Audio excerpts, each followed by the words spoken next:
बिस्मिल्लाहिर्रहमानिर्रहीम। अस्सलाम वालेकुम नाज़रीन, मेरा नाम चौधरी हैदर इफ्तिखार है और प्रोग्राम करंट अफेयर्स के साथ PYO न्यूज़ के प्लेटफॉर्म से आपसे मुखातिब हूँ। इस वक्त उम्मीद करता हूँ कि आप सब बिल्कुल ठीक ठाक होंगे। आज का हमारा जो प्रोग्राम है ये हमारा पहला बराह रास्त प्रोग्राम है इस प्लेटफॉर्म से, और इस प्लेटफॉर्म का जो इस प्रोग्राम का जो मकसद है वो ये है कि आप तक कोरोना वायरस के हवाले से जो हक़ाइक़ हैं वो पहुंचाना, और इसके अलावा जो कोरोना वायरस के असरात हैं ख़ास तौर पे लो पॉवर्टी और गरीब लोगों पर, डेली वेजेस वर्कर पर जो इसके असरात हैं उसको डिस्कस करना। आज के हमारे पैनल के दो अहम मेहमान हमारे साथ मौजूद हैं। मेरे साथ मौजूद हैं शेख नासिर साहब जो कि प्रेसिडेंट हैं पाकिस्तान पीपल्स पार्टी तहसील टेक्सला के, और मेरे राइट साइड पे मेरे साथ मौजूद हैं जनाब राजा सुहेल इमरान साहब जो कि PYO के तहसील के सदर हैं। सर, आप दोनों को खुशामदीद कहूँगा प्रोग्राम में। सबसे पहले मैं शेख नासिर साहब की तरफ जाऊँगा। सर अस्सलाम वालेकुम। कैसे हैं सर आप? खैरियत से? अल्हम्दुलिल्लाह। सर, आप प्रोग्राम का जो हमारा जो टॉपिक है वो कोरोना वायरस के हवाले से, लेकिन उसकी तरफ जाने से पहले थोड़ा सा मैं जानना चाहूँगा, बल्कि मेरे व्यूअर्स भी जानना चाहेंगे कि पाकिस्तान पीपल्स पार्टी के साथ आपका ताल्लुक जो है और जो आपकी वाबस्तगी है वो कब से है, और पाकिस्तान पीपल्स पार्टी की तहसील की सदारत एकदम से आमिर खान साहब के जाने के बाद जो है आपको मिल जाना, ये महज एक इत्तेफाक था या कि आपकी इसमें अपनी कुछ काविशें मौजूद थी? हैदर इफ्तिखार, आपका बहुत बहुत शुक्रिया, आपने मौका दिया। और सबसे पहले तो देखने और सुनने वालों को सलाम। तो पाकिस्तान पीपल्स पार्टी से ताल्लुक़ तो खैर नस्ल दर नस्ल है, लेकिन शऊरी तौर पर वालिदैन का पाकिस्तान पीपल्स पार्टी के साथ ताल्लुक़ था, लेकिन मैंने पाकिस्तान पीपल्स पार्टी को शऊरी तौर पर जांच कर जानकर फिर इसकी रुकनीत ली। जब आमिर खान साहब सदर थे उनके वक्तों में मैंने बाकायदा जाकर और रुकनीत हासिल की। उसके बाद फिर इलेक्शन हुए, इलेक्शन के बाद आमिर खान साहब रिज़ाइन कर गए, तो सब दोस्तों की मशवरा था, सब दोस्तों की राय थी कि मुझे तहसील का प्रेसिडेंट होना चाहिए। तो इस तरह सब दोस्तों की मशावरत से मुझे बाकायदा सदर नामजद किया गया और फिर नोटिफिकेशन किया गया। ठीक हो गया। सर, जैसे कि आप जानते हैं कि इस वक्त कोरोना वायरस ने पूरी दुनिया में को मुतासिर किया है और पूरी दुनिया में इसके काफ़ी ज़्यादा असरात हैं, और पूरी दुनिया की तरह पाकिस्तान को भी काफ़ी असरअंदाज किया है कोरोना वायरस ने। तो कोरोना वायरस के असरात के हवाले से आज हमारा टॉपिक है। तो मैं जानना चाहूँगा कि जो हमारी लो पॉवर्टी के लोग हैं, जो सरकारी नीम सरकारी मुलाजमीन हैं, जो डेली वेजेस वर्कर्स हैं, वो बेचारे 2-3 महीने से बिल्कुल बंद हैं। उनके काम बंद हैं, इंडस्ट्रीज बंद हैं, उनके पास खाने को एक वक्त की रोटी के पैसे नहीं हैं। ऐसे हालात में आप क्या समझते हैं कि जो हमारी फेडरल गवर्नमेंट है या जो हमारी सूबाई हुकूमतें हैं वो क्या ठीक तरह से काम कर रही हैं? सबसे पहले तो ऐसे है कि कोरोना की जो वबा फैली है ये मालूम हिस्ट्री में पहली दफ़ा हुआ है कि पूरा ग्लोब जो है वो डिस्टर्ब हुआ है इस पैंडेमिक से। जहाँ तक रह गया पाकिस्तान का ताल्लुक, तो ये पाकिस्तान की इससे बड़ी बदकिस्मती और कोई नहीं हो सकती कि वफाकी हुकूमत बिलखसूस वज़ीर आज़म साहब और उनकी काबीना अपोजिशन, माहिरीन और डॉक्टर से मुशावरत करने में न सिर्फ नाकाम हुई है बल्कि मुतफ़िका पॉलिसी देने में मुकम्मल तौर पर फेल हो गई है, जिसका नतीजा ये निकला है कि बड़ी बदकिस्मती से पाकिस्तान के अंदर मालियाती लॉकडाउन तो हुआ है, लोगों के रोजगार छीने गए हैं, बंद किए गए हैं, लेकिन सोशल लॉकडाउन नहीं कर सके। ये होना तो ये चाहिए था कि ये लोगों को एक पॉलिसी देते, बड़ा आसान काम था कि आप 10-20 दिनों का राशन हर बंदा अपने घर में जमा कर ले और उसके बाद पूरे मुल्क में कर्फ्यू नाफिज करते और कोई बंदा बाहर ना निकलता। आप तमाम videos, social media, electronic media, print media देख लें, उसमें दुकानें तो बंद थीं, लोगों के रोजगार बंद थे, फैक्ट्रियां बंद थीं, मस्जिदें बंद थीं, लेकिन हजूम उसी तरह चल रहे थे, बैंकों के बाहर लाइनें उसी तरह लगी हुई थी। तो जो लॉकडाउन के मकासद थे वो हासिल नहीं कर सके। आपके मुताबिक जो लॉकडाउन है, जो लॉकडाउन हुकूमत की तरफ से किया गया है, वो उसके मकासद सही तरीके से हासिल नहीं किए जा सके। हमारे साथ राजा सुहेल इमरान साहब मौजूद हैं, प्रेसिडेंट हैं PYO तहसील टेक्सला के। सबसे पहले सर खुशामदीद कहेंगे आपको। सर इसी क्वेश्चन को आगे बढ़ाऊंगा, आपके इंट्रोडक्शन की तरफ भी जाना है, लेकिन इसी क्वेश्चन को आगे बढ़ाऊंगा। मैं ये जानना चाहता हूँ कि, और डेफिनेटली हमारे व्यूवर्स भी ये जानना चाहते हैं कि आपने पिछले दिनों एक वीडियो आपकी सामने देखने को मिली जिसमें आपने HMC के मुलाजमीन के हवाले से बात की। तो सर वो क्या मामला था, और आप क्या समझते हैं कि ये जो कोरोना वायरस है, इसने डेली वेजेस वर्कर्स पे कैसे ये असरअंदाज हुआ है? बहुत शुक्रिया अदर भाई, आपने बोलने का मौका दिया। पिछले दिनों आपने सच कहा कि मैंने डेली वेजेस के ऊपर एक अपना फेसबुक के ऊपर एक पैगाम दिया था। पिछले जब से ये कोरोना वायरस शुरू हुआ है तो हमारे जो डेली वेजेस के जो मज़दूर HMC या और फैक्ट्री में काम कर रहे थे, तो लॉकडाउन के दौरान उनको उनकी हक से महरूम कर दिया गया। उनको उन दिनों की, हालांकि हुकूमत वक्त ने ये कहा है कि जो अपने डेली वेजेस के ऊपर मजदूर हैं उनको उनकी लॉकडाउन के दौरान पूरी तनख्वाही मिलेंगी, लेकिन उनको उनका हक नहीं दिया। उनको उनके ख़ानदान और बच्चे इस टाइम बिल्कुल फाकों की हालत में पहुंचे हुए थे।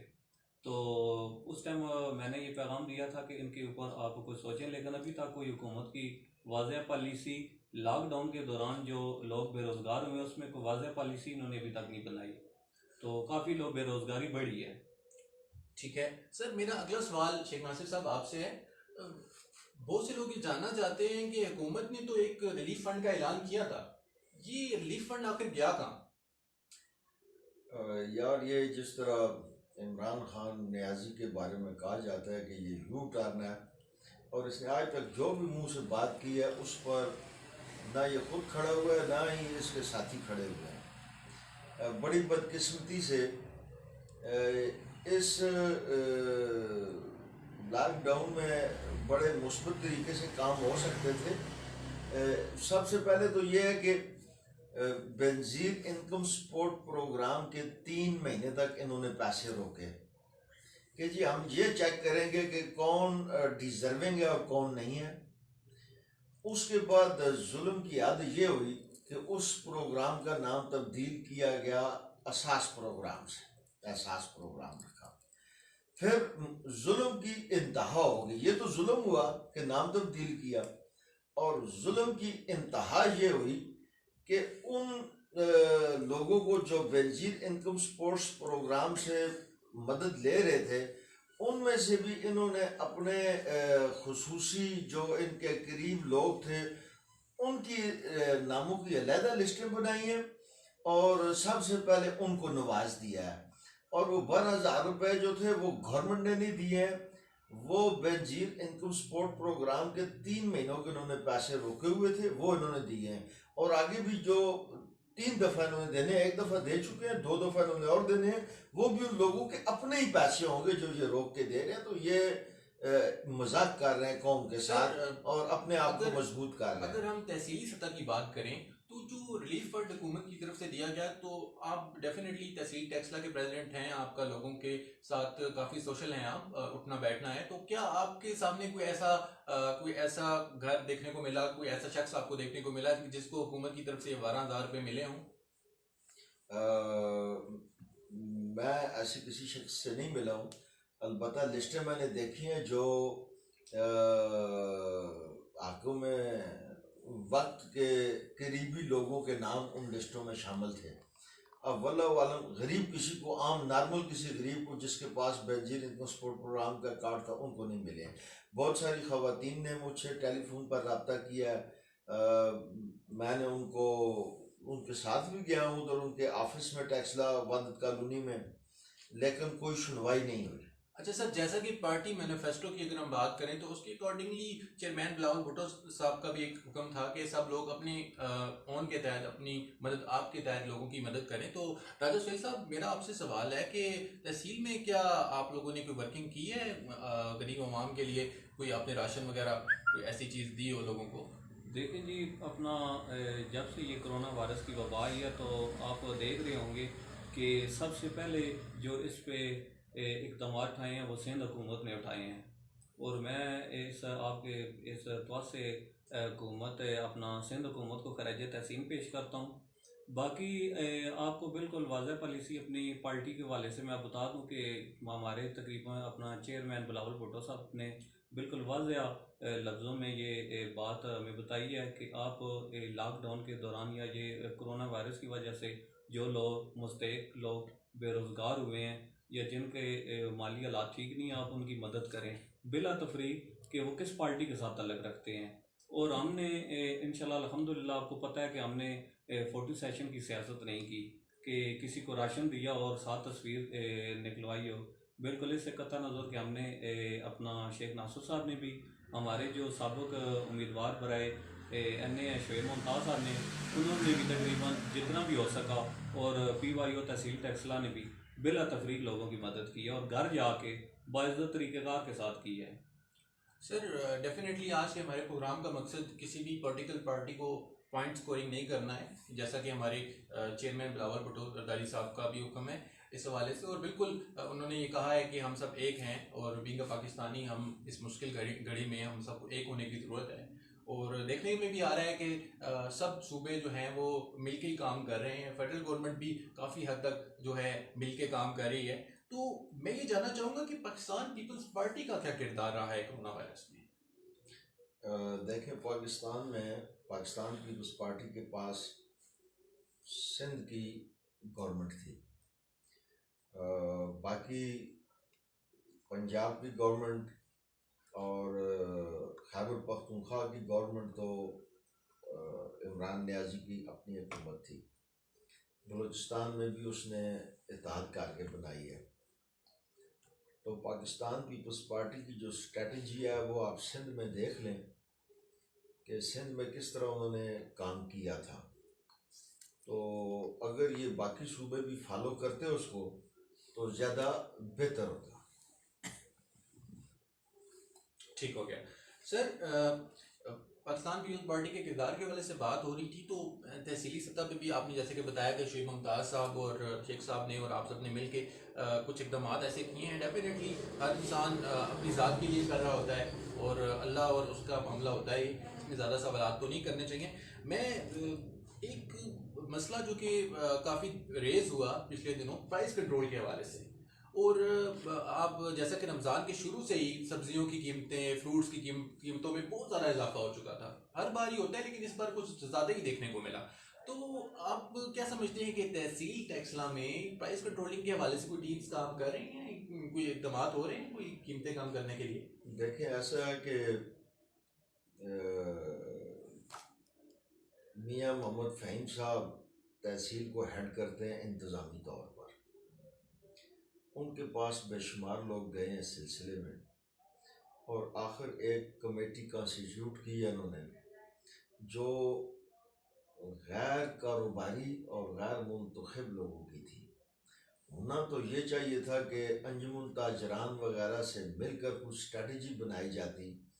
इन्होंने अपनी पॉलिटिकल क्लास में से चंद लोग, खड़पैंच लोग लिए हैं और उनकी एक कमेटी बना दी जिसको अक्सरियत ने रिफ्यूज़ कर दिया, जो मुझ तक जो नॉलेज है। दूसरी बात यह है कि प्रॉपर चेकिंग नहीं की गई। एक जगह पर आए हैं, कहीं से कंप्लेंट हुई है, वहाँ उन्होंने देखा, फिर मुड़ के उस तरफ नहीं गए। होना तो ये चाहिए कि उसको प्रॉपरली अपनी ड्यूटी समझकर चेक करते प्राइस कंट्रोल लिस्टें अवेजा होती, ना कहीं लिस्टें अवेजा हैं और ना ही कहीं एक ही बाजार में एक ही चीज़ के 6 रेट आपको मिल रहे हैं और कोई पूछने वाला नहीं है उनको। और अगर आप दुकानदार से बात करें तो वो आगे से काटने को दौड़ता है। ठीक हो गया। दुकानदार से बात करें तो वो आगे से काटने को दौड़ता है। राज शेख साहब, आप जो है मुझे बताइए कि एसी साहब जो हैं उनका क्या रोल रहा है इन सब मामलात में? देखिए, जब से ये कोरोना वायरस की वबा आई है तो या रमज़ान जब से शुरू हुआ है तो जो हमारे तहसील टक्सला के एसी साहब हैं उनका इस हवाले से मुस्बत किरदार रहा है। मैंने उनको मुतअद्दिद बार रेहड़ी बानों के पास भी देखा है, दुकानों के पास भी देखा है। उन्होंने ख़ुद लिस्टें प्राइस कंट्रोल की उन्होंने चेकिंग की है। जो जिन्होंने अपना लिस्टों से ज़्यादा दाम लगाए हुए थे उनके ऊपर उन्होंने फौरी एक्शन लिया और जुर्माने भी किए हैं। इस हवाले से मैं अपने एसी साहब को खराज तहसीन पेश करता हूँ। उनका किरदार मुस्बत रहा है, लेकिन क्योंकि एक एसी साहब का काम नहीं है, बस है कौन भी हमें चाहिए कि हम इस मुक़द्दस माह में जहाँ के कोरोना वायरस की वजह से लोग काफ़ी परेशान हैं और कारोबार कोई नहीं है उनके, काफ़ी मसले मसाइल हैं, तो उनको ख़ुद भी चाहिए कि अपने गरीब आवाम ही, हम सारे गरीब आवाम ही हैं और गरीबों की उनको चाहिए कि वो गरीबों के लिए कुछ ना कुछ करें। मैं ये नहीं कहता हूँ कि वो अपना कीमत खरीद से कम दें, जायज़ नफ़ा रख के वो ज़रूर इसको दें। ठीक हो गया। इस वक्त जितने भी व्यूवर्स हमें देख रहे हैं PYO न्यूज़ के प्लेटफॉर्म से, उन तमाम दोस्तों को, भाइयों को, बहनों को मैं खुशामदीद कहना चाहूँगा। करंट अफेयर्स हमारा प्रोग्राम इस वक्त जारी है और हमारे साथ 2 मेन गेस्ट मौजूद हैं, शेख नासिर साहब और सुहेल इमरान साहब। दोनों का ही ताल्लुक पाकिस्तान पीपल्स पार्टी के साथ है और टॉपिक जिस पे हम बात कर रहे हैं वो है कोरोना वायरस के असरात। तो कोरोना वायरस के असरात पे ही बात हो रही थी तो एक चीज़ और माइंड में आ रही है और कल मैंने रात को बल्कि आज सुबह ट्विटर का ट्रेंड भी देखा कि यूनिवर्सिटीज़ के स्टूडेंट्स जो है वो सरापा एहतजाज हैं कि हम यूनिवर्सिटी में भी नहीं गए, हमने क्लासेस भी नहीं ली, लेकिन हमें फ़ीस पूरी देनी पड़ रही है। अब वो लो पॉवर्टी के लोग जो बड़ी मुश्किल से पहले ही फ़ीस देते थे दिहाड़ियाँ लगा कर, अब उनके कारोबार बंद हैं, उनको इतने मसले मसाइल का सामना है, एक वक्त की वो रोटी नहीं खा सकते हैं। ऐसे मौक़ों पर यूनिवर्सिटीज़ बदमाश बने हुए हैं लोग, ठीक है, वो फीसें मांग रहे हैं, नाम काटने की धमकियां दे रहे हैं। तो आप क्या समझते हैं कि इस मौके पर पाकिस्तान पीपल्स पार्टी स्टूडेंट्स के लिए क्या किरदार अदा कर सकती है? हैदर भाई, बात इस तरह है कि जैसा कि मैंने पहले कहा कि ये नाअहल हुकूमत कोई वाज़ेह पॉलिसी बनाने में बुरी तरह नाकाम हुई है, जिसका खमियाजा पूरी कौम को भुगतना पड़ गया है। और जो हुकूमत सिंध सही सिमत में जा रही थी उसको भी इन्होंने डिस्टर्ब किया, उसके काम में भी रोड़े अटकाए हैं। सिर्फ एक स्टूडेंट्स हैं हमारी हमदर्दियाँ, हमारे ख्यालात, हमारे नज़रियात, हमारी कुव्वत, सब कुछ उनके साथ खड़े हैं हम। लेकिन बुनियादी तौर पर स्टेप तो हुकूमत पाकिस्तान ने उठाना है। कानून बनाना है या कोई ऑर्डिनेंस लाना है, वो हुकूमत पाकिस्तान ने लेके आना है। तो मैं जिम्मेदारों से, हुकूमत वक्त से ये इंतहाई अदब से गुजारिश करता हूँ आपके तवसुत से कि खुदारा स्टूडेंट्स पर और उन गरीब माँ बाप पर मेहरबानी फरमाएं। जिस तरह आपने झूठे ऐलान किए इस तरह झूठा ऐलान न करें। जैसे बिजली के बिलों के मुतल्लिक आपने झूठे ऐलान किए हैं, वो मेरे अपना ज़ाती बिल जो है उस पर मुझे नोटिस आ गया कि दूसरा महीने आप बिल जमा कराएं, वो मैंने जमा कराया जाके टैक्सला में। तो ऐसे झूठे वादे ना करें और सही मानों में एक स्टूडेंट्स के हवाले से और जो कॉरपोरेशंस हैं उनके जो मजदूर हैं, दिहाड़ीदार हैं, जो कॉन्ट्रैक्ट लेबर है, उनके मुतल्लिक वाज़ेह पॉलिसी अपनाएं ताकि उनको भूख से बचाया जा सके। वज़ीर आज़म साहब के सिर्फ कहने से कि जी भूखे मर जाएंगे, भूखे जब मर जाएंगे उनका पेट नहीं भरेगा, जब तक कि अमली इक़दाम वफाकी हुकूमत नहीं करती, ज़बानी जमा खर्च से कुछ नहीं होने वाला। तो स्टूडेंट्स के लिए मैं उनसे दरख्वास्त करूँगा कि वाज़ेह तौर पर ऑर्डिनेंस लेके आएँ और उनकी फ़ीसें माफ़ करें और अपने फंड से उन यूनिवर्सिटीज़ और कॉलेजेस को पैसे दें ताकि वो अपने टीचर्स को, अपने प्रोफेसर्स को कुछ ना कुछ इमदाद ज़रूर कर सकें, क्योंकि टीचर के साथ भी पेट लगा हुआ है। जी हाँ, स्टूडेंट्स की फ़ीस के हवाले से बड़ी ज़बरदस्त बात की शेख साहब ने कि पॉलिसी एक जनरेट करनी चाहिए हुकूमत को, और बिल्कुल एक सिर्फ नामी गिरामी नहीं, सिर्फ ज़ुबानी नहीं, बल्कि इम्प्लीमेंटेशन भी होनी चाहिए उसकी। और मेरे साथ राजा शैल साहब मौजूद हैं। साहब, हमें काफ़ी लोग इस वक्त देख भी रहे हैं, तो डॉक्टर बशीर साहब हमें सुन रहे हैं और देख भी रहे हैं। उनका सवाल आया है, उन्होंने कहा है जी कि सरवर खान साहब की करप्शन के हवाले से भी बात की जाए, तो आप थोड़ा सा इस पे रोशनी डालिएगा कि खान साहब का भी नैब के हवाले से एक आया है, और नैब ने नोटिस भी उनको दिया है, करप्शन के हवाले से कोई आई है, कोई मामलात हैं लेन देन के हवाले से जायदाद के, तो उस हवाले से आपको क्या पता चला है और क्या कहना चाहेंगे?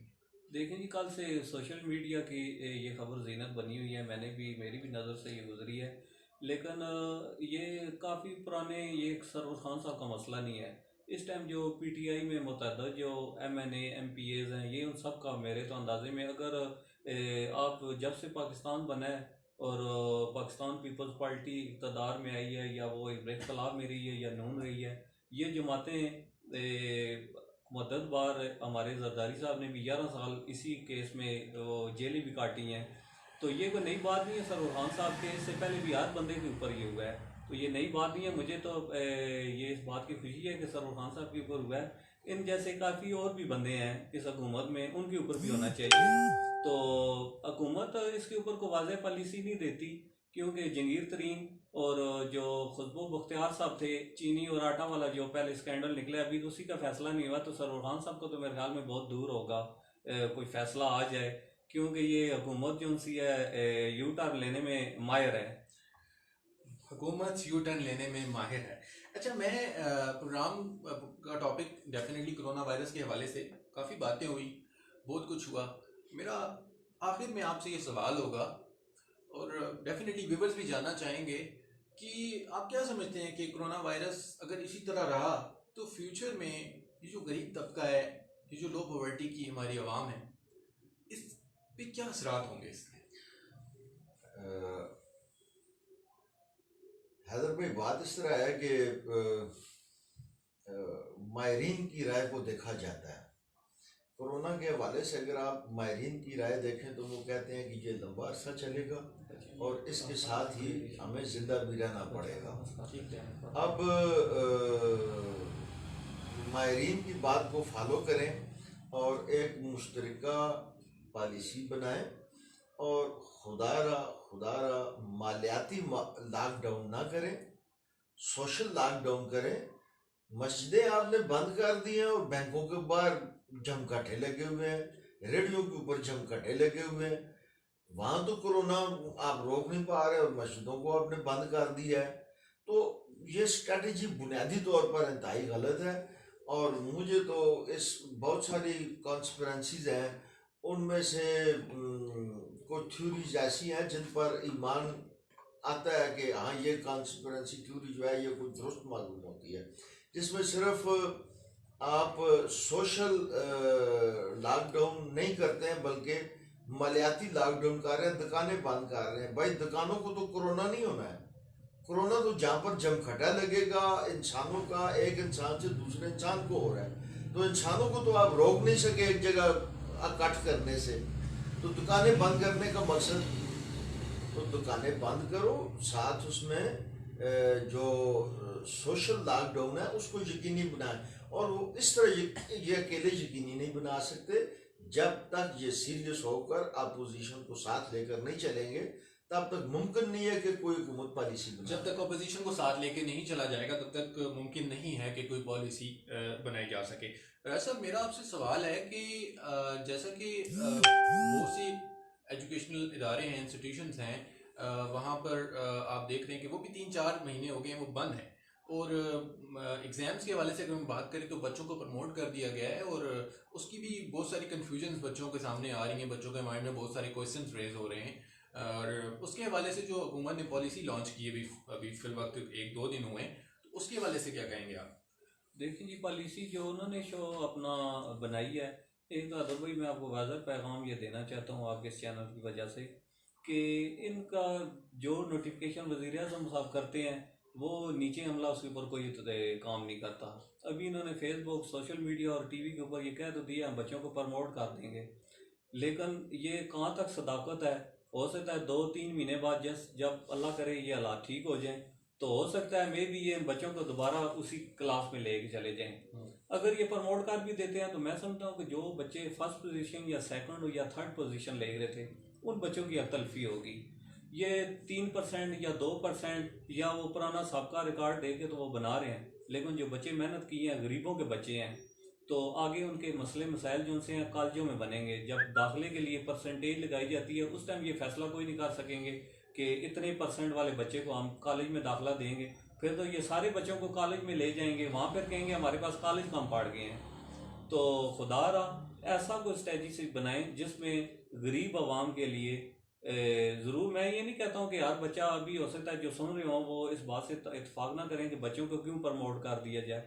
प्रमोट बिल्कुल मेरिट के ऊपर करें आप। जो बच्चे काबिलियत रखते हैं उनको अगली क्लासों में रखें आप।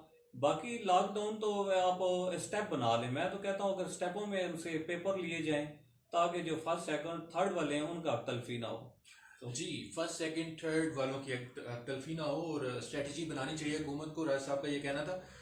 मेरा आखिरी सवाल है शेख साहब आपसे, कोरोना वायरस के हवाले से भी हमने बात कर ली, उस टॉपिक पे भी काफ़ी लंबी डिस्कशन हो चुकी है, तकरीबन ऑलमोस्ट 50 मिनट्स से हम ऊपर जा चुके हैं। तो मैं देखता हूँ जब से पाकिस्तान पीपल पार्टी में से मेरा ताल्लुक़ है, मुझे ये सुनने को मिलता है कि ये जमात जो है वो अब नहीं रही, ख़त्म कर दी गई है। और डेफिनेटली हर जमात प्रोपेगेंडे का हिस्सा बनती है, हर जमात के लीडर को प्रोपेगेंडा का हिस्सा बनाया जाता है। पर आप नहीं समझते हैं कि बिलावल भुट्टो साहब के हवाले से गैर अखलाकी जो अल्फाज इस्तेमाल किए जाते हैं दूसरी पार्टीज़ के लोगों की जानिब से, या जो जरदारी साहब के हवाले से गैर अखलाकी बात की जाती है, कभी हम चैनल ने तो कभी इस तरह की बात उनके लीडरान के हवाले से नहीं की है, और हमें ना तो पार्टी ने हमें सिखाया है, ऐसी हमारी तरबियत की है। तो आप क्या समझते हैं, आप उन लोगों को क्या पैगाम देना चाहते हैं जो बिलावल साहब के हवाले से ये जो गैर अखलाकी पॉइंट स्कोरिंग करते हैं? ठीक है, एक ये सवाल है। और दूसरा सवाल ये है कि एक वो इनकलाब था जो भुट्टो साहब लेकर आए थे, अवामी इनकलाब। अब आप क्या समझते हैं कि इस मुल्क में अवामी इनकलाब आएगा, और इस मुल्क में अवामी इनकलाब की ज़रूरत है? आपके सवाल के दो हिस्से हैं। पहले हिस्से का जवाब तो ये है कि हमारी जमात एक नज़रियाती जमात है। हम इश्यूज़ की सियासत करते हैं। हम जब आपस में भी बैठते हैं तो इश्यूज़ के हवाले से बात हो रही होती है, तो बदअखलाकी का तो सवाल ही नहीं पैदा होता। बदअखलाक हमेशा वही होंगे जिनके पास जवाब नहीं होगा, जिसको बहुत ही सुलझे हुए अल्फाज में कहते हैं खशानी बिल्लियाँ जो है वो हमेशा खंबा नोचती हैं। उनके पास जवाब नहीं होता किसी बात का तो वो गाली गलोच पर उतर आते हैं। फैक्ट्स एंड फिगर्स उनके पास नहीं होते तो वो गाली पर उतर आते हैं। और सवाल का जो दूसरा ऐसा है कांडी, वो क्या था? भुट्टो के इनकलाब के हवाले से बात की थी कि हाँ। अवामी इनकलाब लेकर आए थे भुट्टो साहब। और अब मैं ये समझता हूँ कि इस तरह के इनकलाब की हमारी आवाम को ज़रूरत है, और ये अवामी इनकलाब से ही मैं समझता हूँ कि मामला हल हो सकता है। आपकी क्या राय है इसके बारे में? देखें, बात इस तरह है कि ये मैं चैलेंज करने लगा हूँ। भुट्टो साहब जो इनकलाब लेकर आए थे वो सही मानों में पाकिस्तान के अंदर इंडस्ट्रियल और तालीमी इनकलाब था, और वो बड़ा कामयाब हुआ है। बेशुमार नए महकमे बनाए गए हैं और उनमें बेशुमार रोजगार दिया गया था। तालीमी यूनिवर्सिटियों और स्कूलों के अंबार लगा दिए गए थे। हैदर भाई, एक लफ्ज़ है मारूजी हालात। तो जब मोहतरमा आई तो उस वक़्त बेरोज़गारी अपनी इंतहा पर थी, और हमारे पाकिस्तानी ख़वातीन ख़ासकर ज़ियाउल हक़ की ज़ालिमों की आड़ में ख़वातीन को जो दर्जा दिया गया था वो माअज़ल्लाह किसी जानवर से भी कम था। ये उस वक़्त के मारूजी हालात थे। तो एक दफ़ा फिर मोहतरमा ने इनकलाबी इकदाम शुरू किए, जैसे विमेन पुलिस स्टेशन बनाया कि कोई भी औरत गलत कोई काम कर रही है तो उसको गिरफ्तार करके खवातीन के पास रखा जाए कि मर्द उसकी इज्जत से ना खेलें। आप जानते हैं पंजाब के अंदर पुलिस के सिलसिले को। फर्स्ट वेमेन बैंक बनाया, बेशुमार खवातीन को बाइज्जत रोजगार दिया। लेडी हेल्थ वर्कर्स बनाई। आज अल्हम्दुलिल्लाह वो 50 1 लाख रुपए महीने का कमा रही हैं। अब जो मरूजी हालात हैं, मैं अपने तजर्बे की रोशनी में और जो बहुत करीब से भी देखा है और गौर से सुना है बिलावल साहब को, तो बखुदा मैं आपको यकीन दिलाता हूँ कि ये भुट्टो सानी का जन्म हो चुका है। और पूरी मुलाजम जो हमारे हैं, बावर्दी मुलाजम और चुगादार मुलाजम और दूसरे जो स्टेक होल्डर मुलाजम हैं, वो सारे मिल के ये कोशिश कर रहे हैं कि किसी तरह पाकिस्तान पीपल्स पार्टी का रास्ता रोका जाए, कि हमेशा ये लोगों के दिलों में जिंदा रही है। उसकी वजह ये है कि वो हकीकी मानों में अवाम की नुमाइंदा जमात है। देखिए, ये भी कहा जाता है कि बीबी के दौर में जब बीबी नई नई आई थी तो उन पर भी बहुत ज़्यादा तनकीद की जाती थी, उनके भी काफ़ी ज़्यादा तनकीद का उनको सामना करना पड़ता था।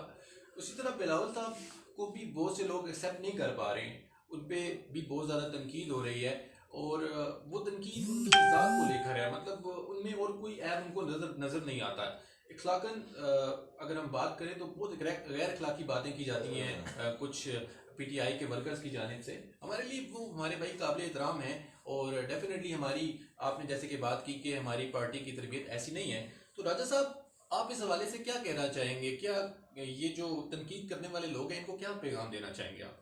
देखें जी, जिनको कुछ नहीं मिलता उनको तनकीद ही मिलती है, क्योंकि इस टाइम जब से ये हुकूमत बनी है पीटीआई की, तो जो हमारे चेयरमैन साहब ने पहली तकरीर की थी, उन्होंने कहा कि इमरान खान साहब आप कंटेनर अब इस ना समझें असम्बली को, तो अगर आप मुस्बत सियासत करेंगे हम आपके साथ हैं। तो मेरे ख्याल में यही कोई हुकूमत को बात अज़म नहीं हो रही कि बिलावल साहब हमारे जब मुल्की इशू की जो बात आती है तो उसमें हमारी पार्टी बिल्कुल गरीब आवाम के साथ होती है। तो उसको जहाँ तक जो हुकूमत भी आएगी जो गरीबों का करेगी इत्तेसाल या उनकी आतलफी करेगी, तो इंशाल्लाह, और अगर कोई जमात भी ना आई सामने तो पीपल्स पार्टी तो किधर भी नहीं गई, क्योंकि ये वह जमात है जो गरीबों की जमात है और इसी एजेंडे के ऊपर ही बनी है। तो गरीब आवाम, क्योंकि ताकत का सरचश्मा आवाम है, तो इससे कोई अपना कह नहीं सकता। बिल्कुल जी, ताकत का सरचश्मा आवाम है, जो मैनिफेस्टो हमारी पाकिस्तान पीपल्स पार्टी का भुट्टो साहब ने दिया। आखिर में प्रोग्राम का वक्त ख़त्म होने को है और आखिर में मैं ये कहना चाहूँगा कि एक तरफ वो लीडर है जो कि असेंबली में जाता है और पाकिस्तान को एक करने की बात करता है, सूबों को एक करने की बात करता है, और दूसरी तरफ वो लीडर है जो इतनी मुश्किल हालात में, इतनी मुश्किल घड़ी में असेंबली में आने का भी अपने आप को जावेदार नहीं समझता। एक तरफ वो लीडर है जो जब भी बात करता है तो बाइखलाक बात करता है, अच्छी तरीके से बात करता है, और दूसरी तरफ वो लीडर है जो कंटेनर्स पे चढ़ के छलवारें गीली करने की बात करता था। फैसला आपका अपना है। मुझे हैदर इफ्तिखार को, राजा सुहेल इमरान को और शेख नासिर साहब को इजाजत दीजिएगा। आखिर में जाने से पहले शेख नासिर साहब का आखिरी पैगाम हम देना चाहेंगे। मैं आपका शुक्रगुजार हूँ, आपने थोड़ा वक्त मुझे दिया। बात इस तरह है कि अवामी जमात बुनियादी तौर पर पाकिस्तान पीपल्स पार्टी ही है इस पाकिस्तान में, और कोई दूसरी जमात अवामी जमात नहीं है। जो आज इमरान खान साहब की ज़ुबान से उगलवाई जा रही है, ये इमरान खान से पहले मियाँ साहब की और शहबाज शरीफ साहब की ज़ुबान से भी उगलवाई गई थी, मगर उन्होंने फिर हकीकत को पा लिया और मियाँ साहब नजरियाती हो गए, और वो उन्होंने अवाम की जब बात की तो उन्हें भी उसी कटहरे में खड़ा कर दिया जिसमें पिछले 40 सालों से इन्होंने पाकिस्तान पीपल्स पार्टी को खड़ा किया हुआ है। मैं आवाम को एक फाइनली बात बता रहा हूँ, जो लोग वोट कास्ट करने जाते हैं, जब तक अल्लाह को हाज़िर नाज़िर जानकर मेरिट पर वोट नहीं देंगे, उस जमात को वोट नहीं देंगे जो उनके इश्यूज की बात करती है, तो हालात कभी भी नहीं सुधरेंगे। अगर आप इस चीज़ को बुनियाद बनाकर वोट देते हैं जी कि फलां साहब मेरे अब्बा के जनाजे पर आ गए थे, चाचा के जनाजे पर आ गए थे, तो ये कोई क्राइटेरिया नहीं है। क्राइटेरिया इश्यूज हैं, आपके बच्चों का मुस्तकबिल है।